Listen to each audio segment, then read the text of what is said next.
I love it when you smile at me like no one can see you. Your face just lights up when you're like, I'm going to talk about some stuff. I'm so ready to talk about some stuff. I'm very ready.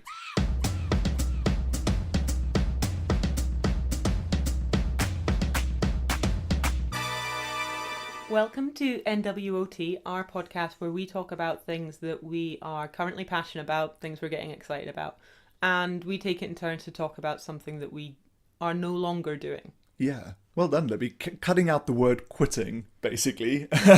Initially, we thought that we were notorious quitters, so we thought we'd challenge ourselves with this podcast.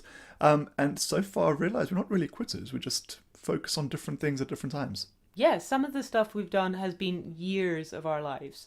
And what's been really interesting for me is going back and looking at those times of my life and what I learnt from it. There's a real strength in revisiting your past without judgment, without just having a look and seeing what was it that I took from that. Yeah. On the way over here, I was listening to another podcast and someone mentioned their journal. And I thought, oh, I wish I really kept a journal. I don't do that. But actually, this podcast is part of that. I think like revisiting something from your past, which you wouldn't normally do. I am laughing because I have started so many journals. as they are such a good example of where I've written like a bullet journal, one sentence a day journal. I was like, well, maybe keeping it daily is too much of a commitment. I'll just write it when life events happen. And then that just went to shit. Yeah. Journaling, good idea. Too much commitment. Yeah, way too much commitment. Yeah, so this is a nice way of kind of revisiting our memory of something and just seeing how we feel about it. People think because you are no longer doing something that you failed or you quit. Yeah. Just because I'm no longer doing something is because I started doing something else that was awesome. Yeah, and you've got what you could take from it and you moved on. Or you realise that you don't enjoy something as much as you thought you might. And instead of just hating it, stop doing it. Yeah, like journaling. Yeah. I mean, who's got time for that? A lot of it, I was like, I would go to bed drunk. I'd go to bed tired. I haven't got time to write a little note. Dear diary, today I kissed a boy. So this week we're going to be talking about one of your business ones. But before we do, what are you excited about? This week I'm excited about turning our microphones round the right way. I can't believe we did, 4 episodes with our microphones in the wrong place. Everyone's suddenly going to be like, oh my God, they're so loud in our ears. So that's good. I'm excited about finally doing that. Finally doing something right. What have you been up to this week? This week's been a good week. I think what I'm most proud about is that I did a bit of plumbing. Nice. I know. Yeah, it's been a 3-week expedition. Week 1, change shower head. Week 2, fiddle with tap. Week 3, replace tap. Is plumbing something that you're going to get into now? Maybe, although I think I might only do plumbing of taps because I don't want to do plumbing of just toilets. taps? Well, I don't want to do toilets. Jim can change the flushing mechanism in a toilet. So maybe you could start a plumbing company together and you could call it Taps and Flushes. Taps off and hot flushes. Taps off and hot flushes. Yes. Oh my God, let's trademark that right now. Thanks. This is how businesses start, with cool names. Yeah, and then we just try and figure out what we're going to do. I'm really excited about it. So, we're doing a bit of a meta experiment here to see whether or not we can stick at this in the long term. But what's really exciting now, well, you're already thinking about taking it on to do another similar project. I mean, you've bought all the kit, so you should definitely I should probably do that. just use it, yeah. Do some stuff with it. Well, part of that was I've been wanting to tell the story for a long time, and I didn't know how, because I didn't know how to give voice to people that are real. This is the story of your mum and her sister. Yeah. So my plan is to tell the story of our family, because we have an interesting family history. But doing it through a combination of narration and interviews and other audio clips that can bring it to life. Yeah. What if your mum talks about sex? I think there's some things that a child has a right not to know. Right? And that's one of them. But you can't censor her story. That's not what this is about. I might. Okay.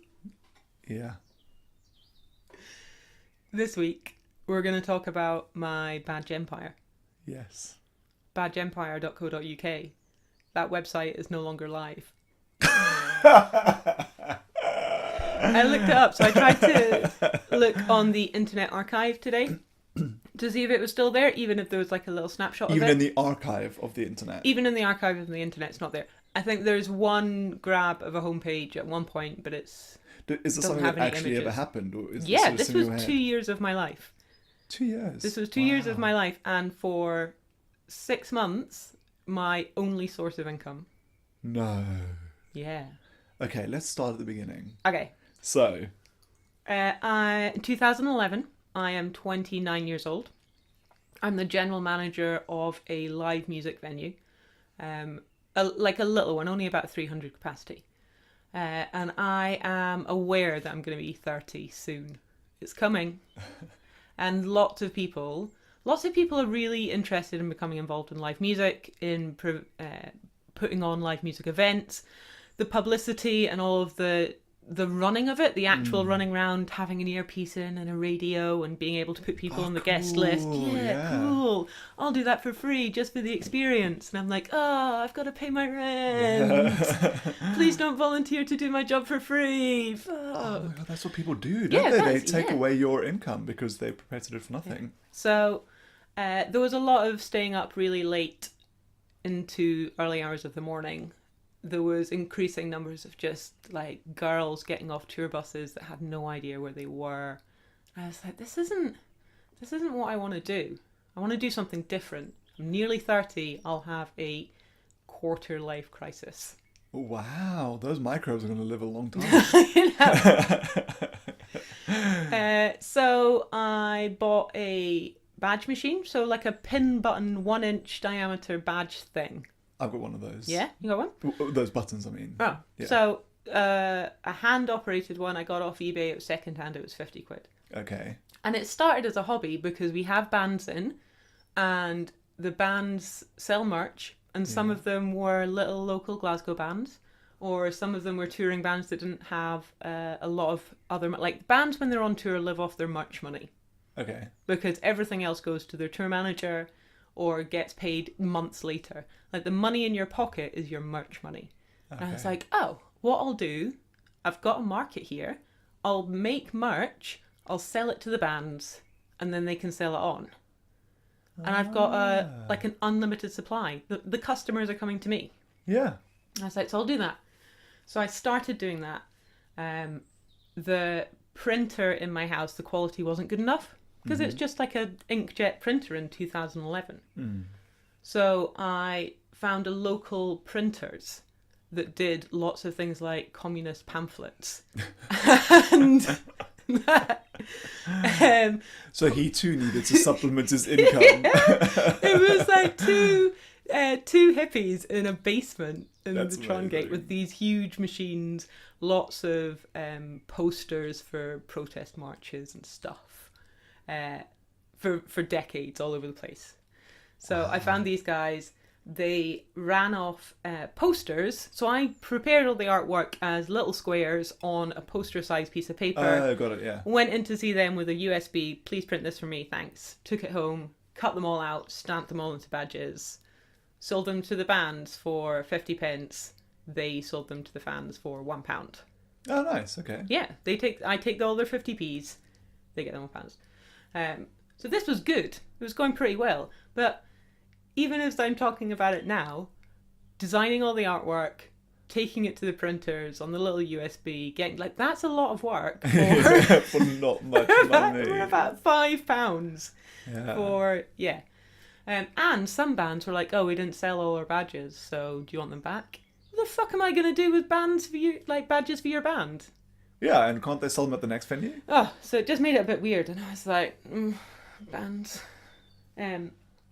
So I thought, well, what else can I do? I'll design some other artwork and I'll sell these through a different market. So I went on eBay. And where my friends, the printers, helped is they had no regard for copyright, like none. So I could design anything. Up with communism, down with They weren't, capitalism. they weren't even that smart. I was not smashing any glass ceilings or promoting any agendas. So the reason I went to the archive today was to see if I could find them. So I don't have any of the artwork left. I'm sad. It must be on a laptop that died years ago. But I had, so stencil art was one of them. So I'd get a stencil graffiti image of someone, and then I'd overlay it on an image that was relevant. So I had one of George Orwell, and in the background were CCTV cameras. Ooh. Deep, right? Because levels. Yeah. So there were a couple of those. Wow. Including one of Bill Hicks that I put on an American flag. Like, I didn't even do any research on this. So they were in there. I had a series of Tesco value badges. Do you remember, like, the blue and white? Yeah. But they were things like, so Tesco value groupie, Tesco value girlfriend. Again, there were some modern Mr. Men. All like 1 inch small. 1 inch? That's like amazing. the amount of effort I put into the artwork for these things. Mr. Men. Yeah. I did one cut for Mr. Solipsism. So a solipsist is someone that believes they have imagined the rest of the world. So there was a little Mr. Man with a thought bubble full of other little Mr. Men. I sold 50 of those to a psychology professor in Canada. That's amazing. Like, he bulk ordered Mr. Solipsism. That's amazing. This is my future. But these are really good concepts. Like, regardless of the copyright, just these thoughts that you had, like this is really like. And what's interesting is at the university thing, you said you wanted to be a graphic designer, and they're like, no, you can't draw. But this is what graphic design is nowadays. It's exactly what you were doing. Combining stuff. I mean, I was lucky because the Mr. Man franchise, they sued the shit out of somebody not long after this happened. I mean, maybe a couple of months, couple of years, but yeah, they were like, you can't do this. So I dodged. Disclaimer, you've stopped now. Yeah, I don't do this. Loads of these little badges. There was, the other one was like a series of ones. Remember the iPod? Yeah. That were a bright colour and then black and white with the colour, yeah. So I did one that had a xenomorph, which is the alien from the Alien movies. That's amazing. So all these little black silhouette figures with like the white bits. That's amazing. So I did loads of those. I eventually quit my job at that venue. No, I didn't. They sacked me. The venue shut down. Well, that's better than being sacked. It is better You're than made being redundant. sacked. I was made redundant. The venue shut down. I thought, I'm going to put all of my effort into badges. So I was selling a lot. But although I was selling a lot, it was still only 100 a week, which sounds great for a little badge company, but that's £100 a week, not including the cost of all of the bits that you need to put it all together, and the printing and the postage. But some of these badges you could sell for more than £1, surely.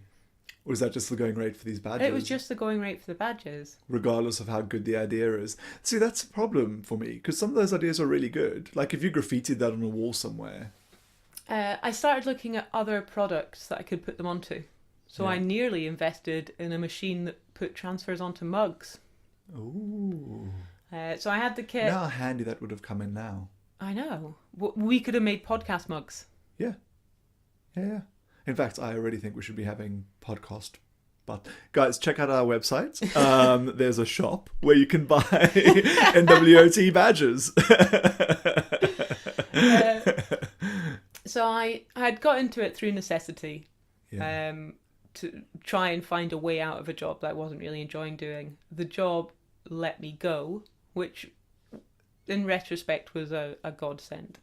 I put some more energy, some more money, tried to diversify in the product. The big blocker for me was the copyright on a lot of this stuff. Like, you cannot steal other people's ideas. But this is where it's tricky, because those ideas are yours. The imagery isn't, but you need that imagery for it to be funny and commentary. So when does it become art? I know. It was because it was commentary on pop culture images and ideas at the time, you needed to use that. And I don't know that Tesco's would have sued me for my appropriation of Tesco value to mean poor quality of something. But how does it work with memes and stuff on the internet then? See, the internet is different. The internet is... Ownership on the internet is still under debate in a lot of areas of the web. Because a digital image, you see and you save and you host, but you don't ever own it. And it's difficult to find out who created it. And when you distribute it so widely, you can't ever shut it down. But, you know, some asshole in their house making badges, that's a very clear, you are doing this and you are distributing it.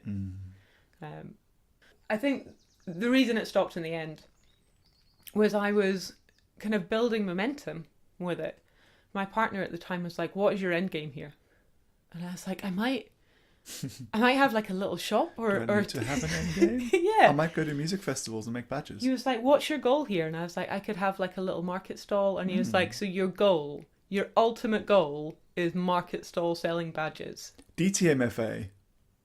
I don't even know what. Dump the motherfucker already. Oh, gone. Yeah, I know. But yeah.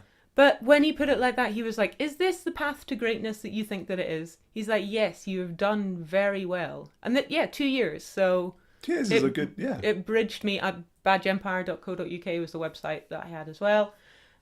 So I was selling them online. I was selling them through other people's sites. Like I'd built a market and I was selling stuff.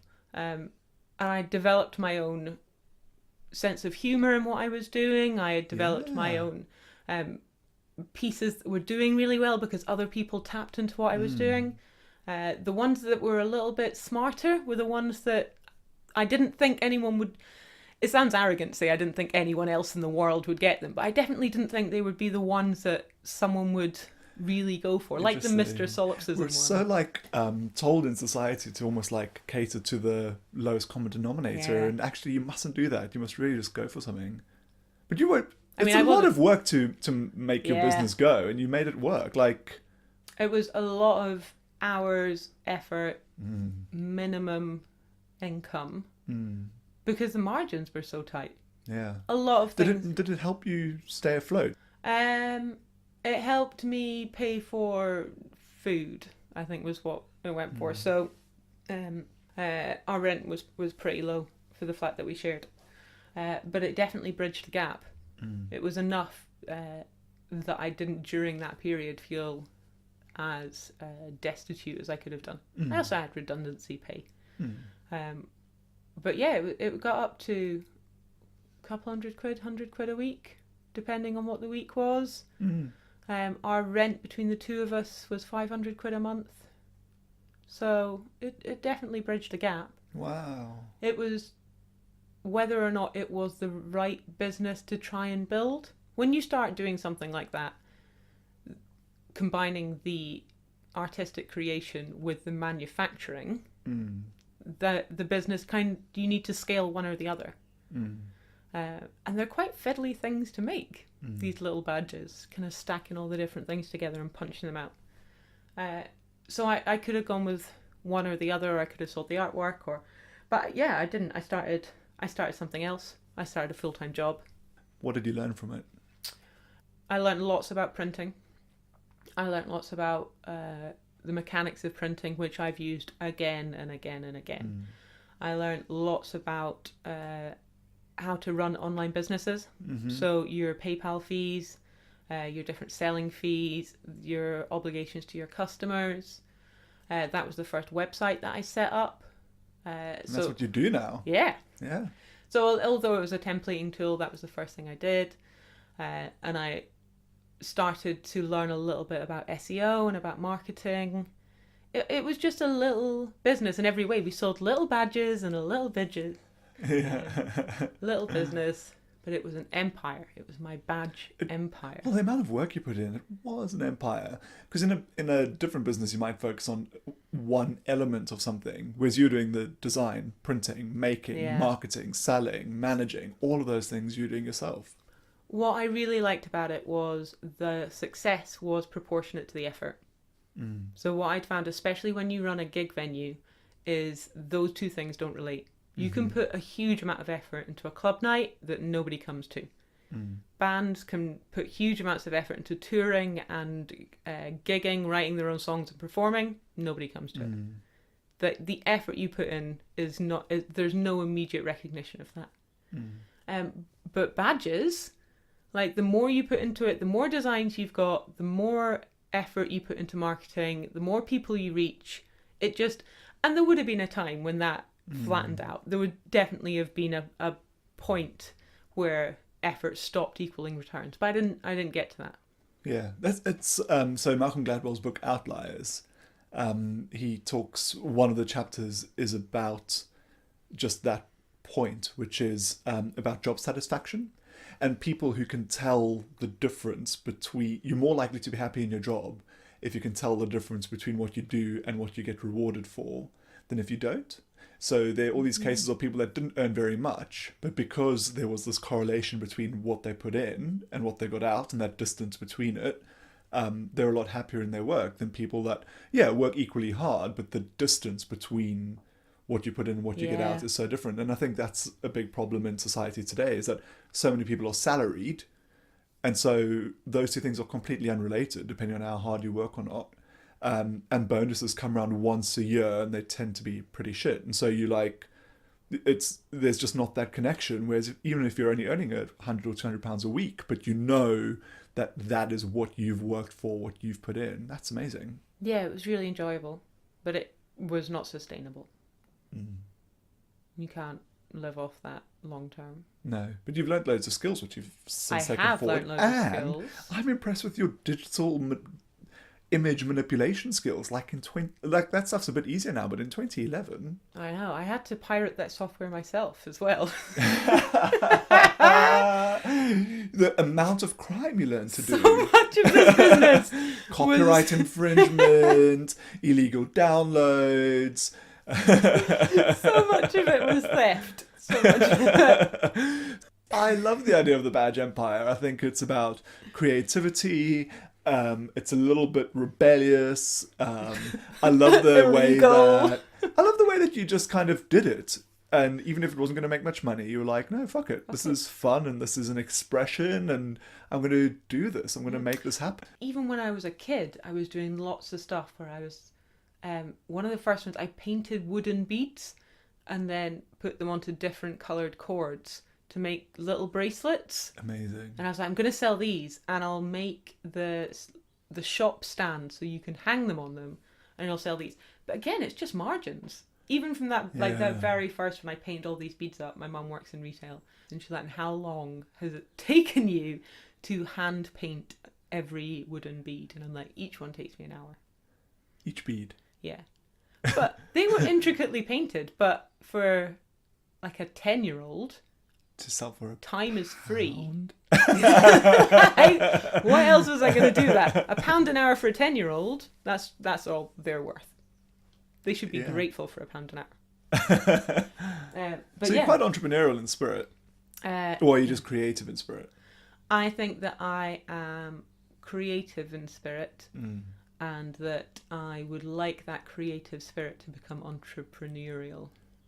Yeah, I'd like to be able to make some money out of something creative. So this was a first go at that. Yeah, nice. And I've not been made redundant since. Maybe that's the push. Maybe it's if I were to be unemployed, this is what I would fall back on. The biggest motivation is starvation. I know.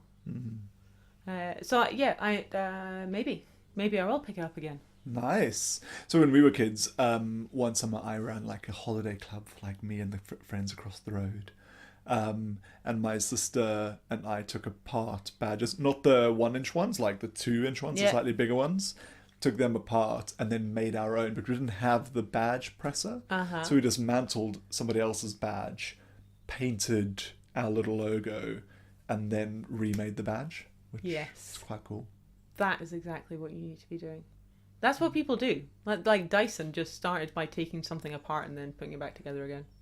Yeah, a few times. So in terms of what you get when you stick at it, that's Dyson. Oh yeah, we need to talk about a guy that did that. Do you want it to be Dyson? We can. Yeah, since you bring it up, let's make it Dyson. So what you get for sticking at it is basically, so he used to work for a company that made other stuff, like a small factory. Yeah. And then he got interested in air. He saw air and created this vacuum movement and whatever. He's like, oh, maybe that's a better way of making vacuum cleaners. So he started this process, and it's from the start to his first finished product was 5,127 Shut prototypes. up. What? Yes. Yes. Over 5,000 prototypes for Yeah. a bagless vacuum. Yeah. Do you know what's really shit for him? People still call them Hoovers. Even if it is a bagless cyclonic Dyson vacuum cleaner, I'm like, go and get the Hoover out. Yeah. Isn't that amazing? But does he have a podcast? No. No. So I love this badge idea. I love, if I wanted to start my own, what do I need to do to make it happen? Okay, so start by deciding what it is that you want to do. So when I started, it was merchandising. So it was the objects. Okay. So what I had to do was have the way of making the object. Yeah. I got my badge machine off eBay. Just use eBay. Wow. Make sure that you get something which is heavy duty, it's been cast properly, and whoever... So I bought mine on eBay, I used it for 2 years, and I sold it on eBay. And it worked. So you don't have it anymore? No. Well, Oh. I just moved it. I sold it new without tax. Pick stuff up on eBay. If they are well made, they will have Yeah. lasted. So did you just discover, were you just lucky the one that you got was fine and fit for purpose? If you buy one on eBay and it's crap, just put it back on eBay. And just get another one. So I wouldn't go all out. I mean, they can cost hundreds of pounds. Don't go all out. Buy in your badge pieces. I know with your skincare you said don't buy in bulk. Badge pieces you can buy in bulk because they're not going to go off. They're They're not not going to gonna go go rancid. they're small and I mean you'll eventually use them. Yeah. Or if you don't, when you sell the machine, just sell the bits that go with it. Yeah. Like you can just shift that again. Yeah. So any investment you make up front, you can pretty easily recover. But that's if you are making them. I also had a notion as well that if you make it, you can have the making of it as part of an activity. So you can go to school and say, "Hey kids, let's all make badges." And then you do the heavy duty In bit. fact, there was someone came to my school when I was little and did that. Oh, right, cool. I just remembered. Cut pieces out of magazines and we made them into badges. Amazing. So buy everything secondhand. And then you can get the bit, so you get the backing, the front bit, the plastic, all that. Get it look at the manufacturer of your machine, whoever that happens to be, go onto their website, buy the bits for it. Okay, cool. And that'll go together. For the artwork that goes inside, so you can get a professional printer to do it. Yeah. It's not a huge amount of money. At that time, there weren't as many printers online either. But the quality in the print is incredible, especially when you have such a small image. It's really worth... You need to get it right. Yeah. Getting it professionally printed. You want a piece of paper that's about 150 GSM. Okay. Is too much too thick and too little too bad quality, or? Yeah, pretty much. That's Okay. a good consistency for what you're looking to cut and build. And try out different finishes of paper for what you want to be able to do. Yeah. But that's if you want the actual badge. If what you want to do, which I think is what I actually wanted to do, which was develop the artwork, or even the concept behind the artwork, because I liked the little things. I was like, oh, I'm so funny. I can just imagine you chuckling at yourself as you put... Look, it's an alien with an iPod.